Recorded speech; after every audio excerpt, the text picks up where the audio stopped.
नमस्कार। बड़ी बहस मध्य प्रदेश में आप सभी का बहुत बहुत स्वागत है। मैं हूं आपके साथ सौरभ त्रिपाठी। मध्य प्रदेश के मुख्यमंत्री मोहन यादव के औद्योगिक विकास के लिए लगातार काम कर रहे हैं। इसी के तहत राज्य की राजधानी भोपाल में 24 और 25 फरवरी को आयोजित ग्लोबल इन्वेस्टर समिट GIS 2025 का आयोजन होने वाला है।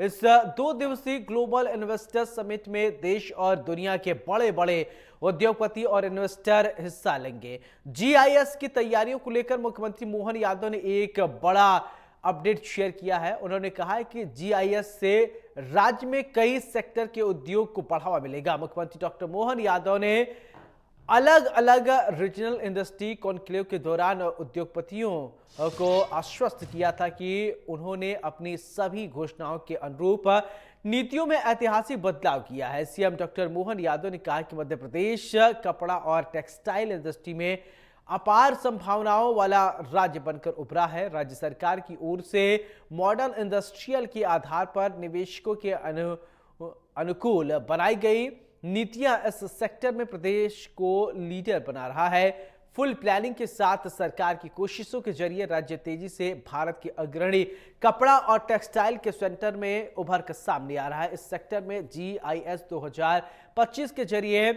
और बढ़ावा मिलेगी। उन्होंने इस बात पर जोर दिया है कि मध्य प्रदेश का कपड़ा उद्योग केवल उत्पादन तक सीमित नहीं है, बल्कि कच्चे माल के उत्पादन से लेकर परिधान, निर्माण और ग्लोबल इन्वेस्टमेंट और एक्सपोर्ट पर भी एक वैल्यू चेन बना रहा है। आज इसी मुद्दे पर विस्तार से चर्चा होगी। चर्चा के लिए कुछ मेहमान जुड़ेंगे, लेकिन उससे पहले मुख्यमंत्री और कैबिनेट मंत्री कैलाश विजयवर्गीय का क्या कुछ कहना है सुनते हैं, फिर इसके बाद करेंगे बड़ी बहस। के बाद लगातार हमने प्रयास किया है और अब तो ग्लोबल इन्वेस्टर समिट 56 के बाद पहली बार भोपाल में हो रही। भोपाल दुल्हन की तरह सज रहा है। हमको एहसास हो रहा है, हमको लग रहा है कि हाँ, भोपाल हमारा राजा भोज का भोपाल, अतीत का वो गौरवशाली पक्ष जिसके माध्यम से दुनिया में इसकी पहचान थी, मध्य प्रदेश की पहचान थी। तो दुनिया का कौन सा बड़ा से बड़ा उद्योगपति जो भोपाल नहीं आना चाह रहा है, हमें गर्व है, वो सब भोपाल में दिखेंगे और दुनिया के सबसे बड़े गणतंत्र के सबसे बड़े नायक यशस्वी प्रधानमंत्री स्वयं उसके साक्षी बनेंगे। वो उद्घाटन करने आ रहे हैं। भोपाल सज धज के अपने भविष्य की उड़ान के लिए तैयार हुआ है। वैसे GIS की तैयारी के प्रबंधन के लिए एक समिति का भी गठन किया गया है, जिसमें हमारे दोनों डिप्टी CM हैं, भोपाल के प्रभारी मंत्री हैं, भोपाल जिले के स्थानीय मंत्री, सांसद और भोपाल और खजुराहो के स्थानीय विधायकगण, मेयर, ये सब इस कमेटी में शामिल हैं। GIS के माननीय प्रधानमंत्री जी 24 फरवरी को यहाँ पर आ रहे हैं और 25 को हमारे गृह मंत्री, गृह और सहकारिता मंत्री माननीय अमित शाह जी भी आएंगे। मुझे लगता है कि समापन गृह मंत्री जी अमित शाह जी ही करेंगे। हमारा जो पॉलिसी बनी है उसका मुख्य उद्देश्य मैं एक बार फिर से दोहराना चाहूँगा कि मध्य प्रदेश के नौजवानों को रोजगार मिले। फिर निर्यात को बढ़ावा कैसे हो, तो निर्यात को बढ़ावा देने के लिए एक अलग से हमारी पॉलिसी बनी है।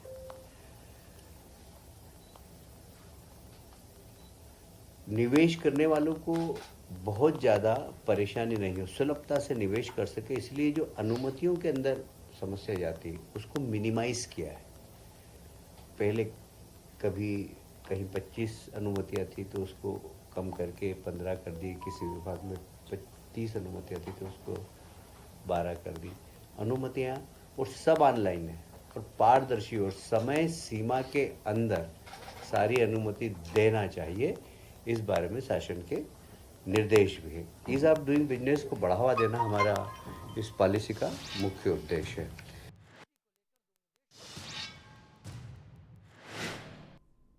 तो मध्य प्रदेश में GIS 2025 का आयोजन किया जा रहा है। 24 और 25 फरवरी को ये कार्यक्रम होना है। 2 दिन का ये बेहद ही खास दिन मध्य प्रदेश के लिए। 2 खास मेहमान हमारे साथ जुड़ रहे हैं। सबसे पहले परिचय, फिर इसके बाद चर्चा की शुरुआत करते हैं। डॉक्टर प्रेम व्यास जी बीजेपी के प्रवक्ता हैं, बहुत बहुत स्वागत है। राम पांडे जी कांग्रेस के प्रवक्ता हैं, बहुत बहुत स्वागत है। राम पांडे जी, चर्चा की शुरुआत राम जी आपसे ही मैं करना चाहूंगा।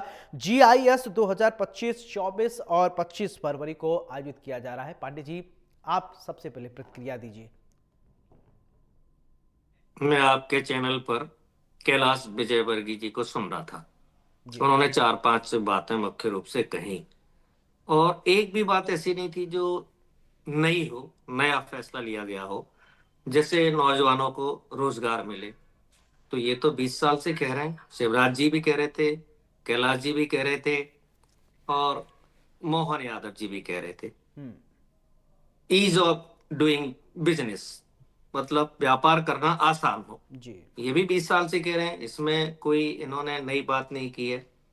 जो परमिशन थी वो कम की जाएंगी, ये भी 20 साल से कह रहे हैं। देखा जाए तो इनको कुछ करना नहीं है। उद्योग नीति कमलनाथ जी ने बहुत अच्छी बनाई थी और यहां तक कि उन्होंने कहा था उद्योगपतियों से कि आप तो आइए, काम कीजिए, परमिशन बाद में ले लेना, आप तो शुरुआत कीजिए। तो कमलनाथ जी के समय देखा जाए तो कोई परमिशन लेने की जरूरत नहीं थी। नहीं परमिशन लेने का मतलब था कि आपका खुले दिल से स्वागत है। अब मोहन यादव जी हैं, मुख्यमंत्री हैं, उनकी बॉडी लैंग्वेज, उनकी भाषा, उनका काम करने का तरीका ऐसा है कि उद्योगपति और व्यापारी पहले से ही भारतीय जनता पार्टी की सरकारों से डरते थे और ज्यादा डर जाएंगे। अब global investor summit Mohan Yadav ji के ऊपर सूट ही नहीं करता है। ग्लोबल माफिया समिट यदि ये करते तो सूट करता, क्योंकि जो इनका जो व्यक्तित्व है ये है ही नहीं, ये इनकी बॉडी लैंग्वेज ही नहीं है कि ये व्यापार वाली हो। हमेशा ये उस तरह की भाषा का इस्तेमाल करते हैं कि कोई उद्योगपति यदि मध्य प्रदेश में आना भी चाह रहा होगा तो वो भाग जाएगा। मैं आज ही की घटना बताता हूं और अभी आपके चैनल की बता रहा हूं। आपके चैनल पर ही बीजेपी की एक सांसद ने कहा कि मध्य प्रदेश में होशंगाबाद में, नर्मदा में अवैध रेत उत्खनन हो रहा है। अब ये आपके चैनल की ही बातें बता रहा हूं मैं। एक अभी ग्वालियर में व्यापार मेला चल रहा है, करीब 100 साल से चल रहा है। कांग्रेस सरकार के समय ग्वालियर व्यापार मेला डेवलप होता जा रहा था और उसका इतना नाम हो गया था कि हिंदुस्तान के लोग ग्वालियर व्यापार मेले में व्यापार करने आते थे।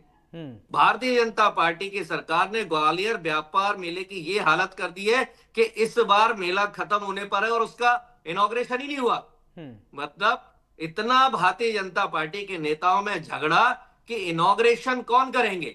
और जो उसकी ग्वालियर व्यापार मेले की एक जो महिमा थी, एक जो उसका टर्नओवर होता था 1-1.5 महीने का, वो टर्नओवर अच्छा, आधा भी राम जी ठीक है, उससे भी मैं राम कम। पांडे जी, मैं एक बात आपसे समझना चाहता हूं। आप विपक्ष में हैं इसलिए इतनी दिक्कतें हो गई हैं मध्य प्रदेश में, या मध्य प्रदेश में कोई संभावना है ही नहीं कि मध्य प्रदेश में पहली कुछ बात हो तो नहीं जो मैं सकता? बोल रहा हूं, मैं जो बोल रहा हूं उसको आप ये ना बोले विपक्ष में। मैं जो बोल रहा हूं आप उसमें ये बताएं कि मैंने गलत क्या बोला। मैं वही क्या पूछ डॉलर रहा हूं, 88 का इतनी नहीं जा रहा कमियां है? हैं तो आप मध्य प्रदेश में रह रहे हैं, इतनी दिक्कतें हैं, इतनी प्रॉब्लम है मध्य प्रदेश में, मुख्यमंत्री को भी हाँ। आप ऐसी बात कर। चलिए ठीक है, प्रेम व्यास जी आप प्रतिक्रिया दीजिए। देखिए, सर्वप्रथम तो उमंग सिंगार जी नेता प्रतिपक्ष, उन्होंने कहा था कि रेत माफिया, भू माफिया, शराब माफिया जो है आदरणीय दिग्विजय सिंह साहब जब वे सरकार में थे तब उन्होंने कहा था। तो मुझे लगता है सबसे पहले तो इसको प्रदर्शित करना चाहिए। दूसरा, इन्होंने कहा कांग्रेस के समय जो है व्यापार, व्यवसाय और उद्योग बहुत अच्छा चल रहा था। ये रिपोर्ट है कि माइनस में चली गई थी औद्योगिक नीति, 2003 में गर्त में जा चुकी थी, प्रदेश को जो है बंटा ठार कर चुके थे। उसके बाद में हमने औद्योगिक नीतियों में परिवर्तन करा, सिंगल विंडो सिस्टम्स लेके आए, उसके बाद ही संभव हो पाया। ये सब करने के लिए 20 साल का पावरफुल लॉन्च पैड है, माइंड सेट है, सेल्फ कॉन्फिडेंस है, गुड गवर्नेंस है, उसके बाद में संभव हो पाया। और केंद्रीय स्तर पर भी बताता हूं मैं, रेट्रोस्पेक्टिव टैक्स लाके टेलीकॉम इंडस्ट्री को बर्बाद कांग्रेस ने कर दिया था। उसके बाद में लगभग 15 सेक्टर्स में पी लेके आए, PLI स्कीम, और उसके बाद ये संभव हो सका कि आज ऑटोमोबाइल सेक्टर्स हो, मोबाइल मैन्युफैक्चरिंग हो, इन सेक्टर्स में आज हम प्रथम 5 है। तो इसीलिए पहले पूर्व में किए गए कार्यों के ही रिजल्ट्स बाद में आते हैं। आपने जो 2003 के पहले जो कार्य करे थे उसका रिजल्ट था कि औद्योगिक नीति माइनस में चली गई थी, वहीं आज लगभग 22 से 23% के साथ में। दूसरा देखिए, प्रदेश में जब हम कोई कार्य चालू करते थे उसके पहले पावरफुल लॉन्च पैड होता है, माइंडसेट होता है, नए औद्योगिक संवर्धन नीति को लागू कराए, लॉजिस्टिक एक्सपोर्ट्स नियमों में सरलीकरण कराए। और ये सिर्फ प्रादेशिक स्तर पे नहीं है, अगर राष्ट्रीय स्तर की भी बात करेंगे तो हमने $800 का निर्यात जो है निर्यात का लक्ष्य रखा है, और उस जी। लक्ष्य के लिए लगभग 10 नीतियों को मंजूर प्रदेश में भी दिया है, और राष्ट्रीय स्तर पे बीटीएन लेके आए। बीटीएन एक ऐसा प्लेटफॉर्म है कि जहां पर सभी चीजें ऑनलाइन होगी और सरलीकरण होगा व्यापार का, ताकि एक ही प्लेटफॉर्म के माध्यम से जितनी भी परमिशन है उसको दी जा सके। लेकिन प्रदर्शित होता नहीं होता तो क्या करें। पीथमपुर जैसे क्षेत्र में आज ऑटोमोबाइल सेक्टर्स में लगभग 90,000 वाहनों का निर्माण हो रहा है। हमने जो रीजनल कॉन्क्लेव इंडस्ट्रीज जो करी थी उसके रिजल्ट दिख रहे हैं। आपके समय कमलनाथ जी गए थे ना दुबई, बताइए क्या लेके आए। आप आईफा अवार्ड कर रहे थे ना, बताइए क्या लेके आए। आपने 1.5 वर्ष में भी मध्य प्रदेश को जो है इवेंट बना रखा था। राम मंदिर कार्यक्रम हो तो आप उसको इवेंट कहते हैं, कुंभ मेला हो तो आप उसको इवेंट कहते हैं, जीआईएस हो तो आप उसको इवेंट कहते हैं, और इसीलिए जनता फिर आपको इवेंट बना देती है और वोट नहीं देती। यही कारण है। अब देखिए, दूसरा, मध्य प्रदेश की औद्योगिक क्षमताओं का आज विकास हो रहा है। इसके लिए हमने पहले इंफ्रास्ट्रक्चर डेवलपमेंट्स करा, उसके बाद में संभव हो पाया कि जिन शहरों में पहले बिजली पानी की व्यवस्था नहीं थी, सड़क की व्यवस्था नहीं थी, वहां पर करी। उसके बाद में रीजनल स्तर पर उसको ले जाने का कार्य करा। तो मुझे लगता है कि सबसे पहले तो ये समझने का प्रयास करना चाहिए कि भारतीय जनता पार्टी ने जीरो से, बीमारू प्रदेश से ले जाकर आज विकसित प्रदेशों की श्रेणी में मध्य प्रदेश को खड़ा कर दिया। दूसरा, आप ईज ऑफ डूइंग की आपने बात करी, आप बताइए ईज ऑफ डूइंग में 2021-22 में मध्य प्रदेश को 5th पोजीशन दी थी। ये वही ईज ऑफ डूइंग है, क्योंकि हमने जो पूर्व में करे थे, पूर्व में जो कार्य करे थे, निश्चित रूप से वो धरातल पर थे, उससे विकास प्रक्रिया प्रदत्त हुई अच्छा थी। ठीक है, और हम तो एक प्रदेश और के एक छोटी सामर्थ्य सी को भी प्रतिक्रिया और हाथ दे लगा- दीजिए, फिर राम पांडे जी के पास जाऊंगा। मुख्यमंत्री डॉक्टर मोहन यादव की बॉडी लैंग्वेज को लेकर भी राम पांडे ने प्रश्न चिन्ह लगाए हैं, उसको लेकर भी आप एक जवाब दीजिए। जब आदरणीय मुख्यमंत्री जी शिक्षा मंत्री थे, तब उस समय शिक्षा के क्षेत्र में जो कार्य करा था, उससे सकल नामांकन उत्पाद जो है वो प्रदेश का आज राष्ट्रीय औसत से ज्यादा है। अब इससे ज्यादा मुझे लगता है कि एक मुख्यमंत्री के कार्यकाल के लिए कहना जो है वो इससे ज्यादा उचित कुछ नहीं होगा कि उन्होंने अपने कार्यकाल में जिस कार्य के लिए उनको जो है शिक्षा मंत्रालय दिया था उसमें बहुत अच्छा कार्य करा। दूसरी बात है कि आज वे तो स्पष्ट रूप से कह रहे हैं, चाहे किसी भी तरह का माफिया, आप देखिए कार्रवाई की एक श्रृंखला सी है, चाहे वो रजिस्ट्रार स्तर के अधिकारियों पर कार्रवाई करनी हो, चाहे वो जिलाधीश स्तर के अधिकारियों पर कार्रवाई करनी हो, तो मुख्यमंत्री ने प्रदत्त कर दिया है। $0 की नीति के साथ मध्य प्रदेश अग्रसर हो रहा है। और जिस तरह से निवेश प्रस्ताव मंजूर हो, आप देखिए लॉजिस्टिक पार्क हो, देवास में मेडिकल फार्मास्यूटिकल हब की बात हो, उज्जैन में आईटी पार्क की बात हो, पीथमपुर सेक्टर में मैंने जो बताया लगभग 90,000 वाहन का निर्माण प्रारंभ हो गया है, मंदसौर में प्रारंभ हो गया, तो निश्चित भोपाल में टेक्सटाइल पार्क का, और टेक्सटाइल पार्क प्रारंभ होने के पहले हमने नीतियों का निर्माण करा। 4,000 हेक्टेयर में जो कार्य चालू हुआ उसके पहले लैंड बैंक एरिया डेवलप करा। तो जो भी हमने कार्य करे वो बजट के अनुकूल भी है, और बजट के अनुमोदन के पश्चात हमने हवा में बात नहीं की। जबलपुर में अगर जाके हमने डिफेंस सेक्टर्स की बात करी थी, उसके बाद आदरणीय राजनाथ जी ने कहा था कि 21,000 करोड़ का पहली बार हुआ है कि हम डिफेंस के निर्यात बने। हम विदेशों से लेने के बजाय आज हम निर्यात की भूमिका में, खिलौना लगभग जो चाइना से हम 70% आयात करते थे, आज हम 30% निर्यात कर रहे हैं। ये प्ली लाने के बाद, ठीक है, और आपने तो नेट्रोस्पेक्टिव ठीक है, टैक्स लाके ठीक है, ठीक चाइना को है, खुली ठीक है, छूट देकर 90s के दौर में ठीक है, कर दिया ठीक है था। प्रेम जी, आपकी बात आ गई। राम पांडे जी, मेरा सवाल आपसे, जो इन्वेस्टर आ रहे हैं, क्या वास्तव में मध्य प्रदेश की दशा दिशा बदलेगी? आपको लगता है ऐसा होना चाहिए? क्योंकि लंबे समय से आप लोग मेहनत कर रहे हैं, चाहे वो कमलनाथ की सरकार हो, चाहे वो मौजूदा सरकार हो, लेकिन विकास तो अंततोगत्वा मध्य प्रदेश का होगा, उसमें हम आपको रहना है, प्रदेशवासियों को रहना है। मना कौन कर रहा है? विरोध तो नौटंकी का हो रहा है। मोहन यादव जी बोल रहे थे भोपाल को दुल्हन की इस तरह सजा दिया गया है। अरे भाई, दुल्हन की तरह सजाना है या आपको इन्वेस्टर से इन्वेस्ट करवाना है? और अभी मोहन यादव जी और शिवराज जी जो दोनों इन्वेस्टर्स मीट कर चुके हैं, और उन दोनों की घोषणाओं को यदि जोड़ दिया जाए तो मैं समझता हूं कि मध्य प्रदेश का जो विकास है वो अमेरिका से आगे निकल जाता। अब आप देखना, इस इन्वेस्टर्स मीट के बाद 2 लाख करोड़ उसने, 4 लाख करोड़ उसने, 5 लाख करोड़ उसने, जो मध्य प्रदेश का जो बजट है उससे ज्यादा की घोषणाएं ये उद्योगपति जो आ रहे हैं वो करके जाएंगे। और हर बार हो रहा है। घोषणाएं तो करके जाते हैं, लेकिन उनको भारतीय जनता पार्टी की सरकार पर विश्वास नहीं है। जैसे मैं अब ग्वालियर की बात बता दूं, ग्वालियर में मालनपुर एरिया है, बामोर एरिया है, ये सब कांग्रेस पार्टी ने डेवलप किए।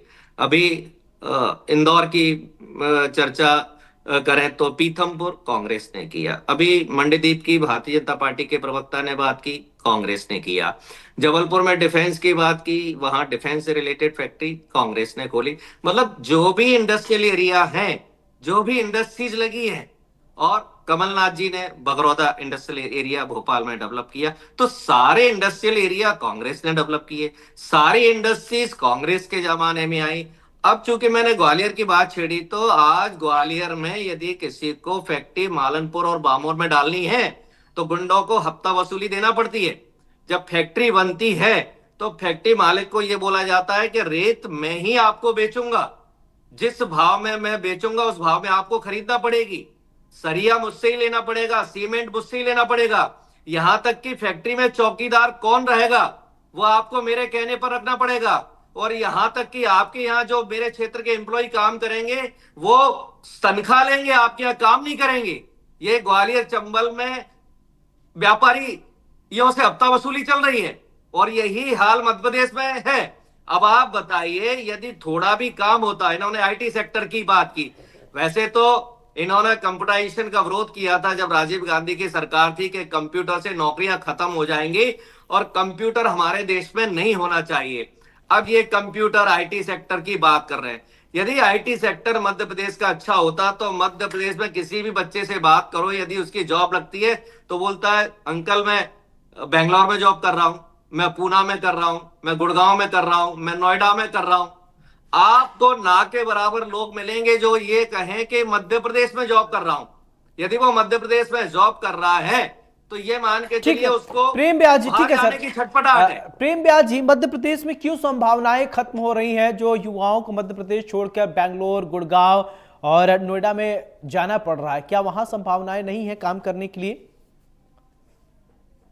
नहीं, देखिए, लगभग 3 आईटी पार्क इंदौर में संचालित हो रहे हैं। एक आईटी पार्क में लगभग 10,000 लोगों को जॉब मिलती है, और 3 आईटी पार्क ऑलरेडी संचालित हो रहे हैं, 30,000 जॉब्स। उसके बाद में 2 का कार्य अंतिम दौर पे चल रहा है। उसके बाद उज्जैन में स्वयं मुख्यमंत्री जी ने आईटी पार्क का उद्घाटन करा। वर्ल्ड लेवल्स की कंपनी मध्य प्रदेश में कार्य करी। इसके पूर्व में तो हम स्वीकारते ना, 2003 के पहले बीमारू राज्य, और उसके बाद में इंफ्रास्ट्रक्चर, उसके बाद में पानी की व्यवस्था, उसके बाद में बिजली की व्यवस्था। 5,000 मेगावाट बिजली होती थी। अभी सौर ऊर्जा और पवन ऊर्जा से जितनी हम ऊर्जा निर्मित कर रहे हैं उतनी आपके राज्य में कुल होती थी 2003 में। मैं अगर गलत कहता हूं तो डाटा को चेक कर लीजिए, आज हम सरप्लस बन चुके हैं। जब विकास की गति आगे बढ़ेगी तभी तो कंपनियां निवेश करने आएगी। हमने 20 साल में, इसीलिए मैंने कहा 20 सालों में पावरफुल लॉन्च पैड बताया और इस परिस्थिति को निर्मित करा। आपने कहा ग्वालियर चंबल के बेल्ट में आपके मंत्री की गर्दन तक काट के ले गए थे, लेकिन आप कहते थे उस समय कि ये तो डकैतों का कार्य है, लेकिन डकैत मुक्त नहीं कर पाए। हमने करा ना।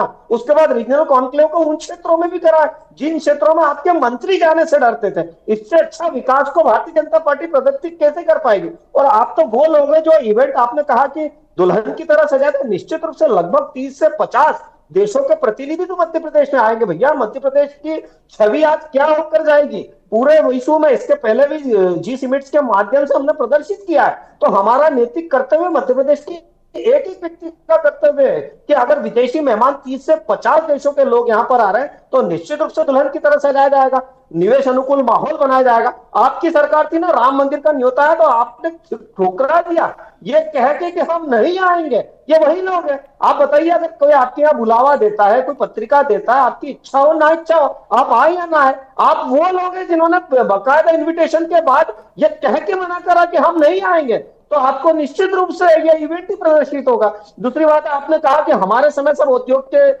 जो संस्करण बने, तो आप बताइए ना उस समय फिर आपकी उद्योग नीति माइनस में क्यों चली गई थी? और ये तो उस समय के डाटा प्रदर्शित करते रहे। 2003 तक आपको समझाया गया, आपको बार बार बिजनेस समर्थित लोग आपको उसकी अनुकूलता के बारे में, लॉसेस के बारे में समझाते गए। बिजनेस मैन मध्य प्रदेश में आता नहीं था। आपने एक्सटॉर्शन कॉल रखे थे, आपने कहा एक्सटॉर्शन बताइए, एक भी घटना एक्सटॉर्शन की मध्य प्रदेश में नहीं हुई ना। जीरो टॉलरेंस की नीति के तहत कार्य किया जा रहा है। सिंगल विंडो सिस्टम में जिलाधीश अपने माध्यम से यह तय कर रहे हैं कि जहां पर भी उद्योगपति उद्योग और निवेश करना चाहता है उसके लिए जमीन आवंटित, और अभी एमओयू साइन नहीं हो रहे हैं, अभी डायरेक्ट लोग आके व्यापार प्रारंभ कर रहे हैं। इसलिए मैंने आपको नाम लेकर बताया कि फुटवेयर क्लस्टर्स की बात हो, जबलपुर में जो डिफेंस सेक्टर्स की बात हो, पीथमपुर सेक्टर्स में लगभग 2000 करोड़ रुपए लगा के हमने उस एरिया को बढ़ाया, तब ये संभव हो पाया कि 90,000 वाहन आयसर जैसा एकमात्र जो है वो बना रहा है। और उसके अलावा भी कई सारे छोटे छोटे क्लस्टर्स वहां पर बन रहे हैं। हमने क्लस्टर्स की बात करी और केंद्रीय बजट में इन सब चीजों का समावेश है। केंद्रीय बजट के अंदर अगर फुटवेयर की बात है तो हमने कहा है प्रदेश की जो संभावना है वो व्यक्त होना चाहिए। हमने जो माइंस के सेक्टर्स में बात करी, अब हमने नए नवाचार कराए कि हम माइंस के सेक्टर्स में भी नवाचार को करेंगे। तो निश्चित तौर पर आज प्रदेश उस पद पर खड़ा है कि जहां पर व्यापार की बात हो, जहां पर निवेश की बात हो, जहां पर विकास की बात हो, तीनों क्षेत्रों में मध्य प्रदेश आज अन्य राज्यों की तुलना में एक हॉटस्पॉट बना हुआ। इसीलिए मैंने कहा है कि आप पूरे प्रदेश की बात करो और अभी आपके प्रश्नों का जवाब जो इन्वेस्टर्स आएंगे उनको भी प्रदर्शित किया जाएगा कि पूर्व में किस किस कंपनी ने कितना निवेश यहां पर प्रारंभ कर दिया गया। इसीलिए मैंने कहा कि उज्जैन में विक्रम औद्योगिक पार्क में जगह कम पड़ चुकी है, ये ऑन रिकॉर्ड है। नई जगहों का लैंड बैंक तैयार किया जा रहा है। पीथमपुर क्षेत्र में जगह कम पड़ चुकी है। सेक्टर 3 सेक्टर 4 के अलावा हम सेक्टर 5 और सेक्टर 6 में ठीक है। काम कर रहे हैं। ऐसे ही कई सारे क्षेत्र है कि जहां पर कार्य प्रारंभ हो चुका है। मुझे लगता है 1 या 2 साल में ठीक है, धरातल ठीक है, पर ठीक है, दिखेगा। ठीक है प्रेम जी। राम जी देखिए, अभी इतना काम जुड़ा दे रहे हैं प्रेम व्यास जी, वो तो कह रहे हैं काम तो नंबर आप एक पूरा लिस्ट ही बता दे रहे हैं। आप तो कह रहे हैं कि अभी कुछ हो नहीं रहा है। अब किसको सही कहा जाए, किसको गलत कहा जाए? सर, आप दोनों लोग हैं। देखिए, काम यदि होता तो 100 करोड़ रुपए प्रतिदिन कर्जा नहीं लेना पड़ता। जितना मध्य प्रदेश का बजट है उससे ज्यादा कर्जा हो गया है। ये 20 साल पहले का रोना रोते हैं। जेके टायर कब आई थी? मैं ग्वालियर की बात कर रहा हूं तो ग्वालियर के इंडस्ट्रियल एरिया की मुझे ज्यादा जानकारी है। कैडबरी कब आई थी? एमपी आयरन कब आई थी? ग्वालियर में जितनी भी फैक्ट्रियां हैं 90% फैक्ट्रियां तभी आ चुकी थी और बड़ी बड़ी फैक्ट्रियां आ चुकी थी। ये कहते हैं कि माइनस में जा रहा है, ये तो कुछ भी बोल सकते हैं। मनमोहन सिंह जी के समय पर 10 से ज्यादा जीडीपी थी, जीडीपी ग्रोथ रेट। आज 5% 5 पर टिकी हुई है। 58 का डॉलर था, आज 87 हो गया है। नरेंद्र मोदी जी ने कहा था ना कि देश की गर्मा गिरती है, डॉलर मजबूत होता है, रुपया गिरता है तो देश की गर्मा गिरती है और प्रधानमंत्री की गर्मा गिरती है। तो जब 58 रुपया था $1, तब देश मजबूत था या $1 87 का हो गया? अब ये कह रहे हैं निर्यात करेंगे।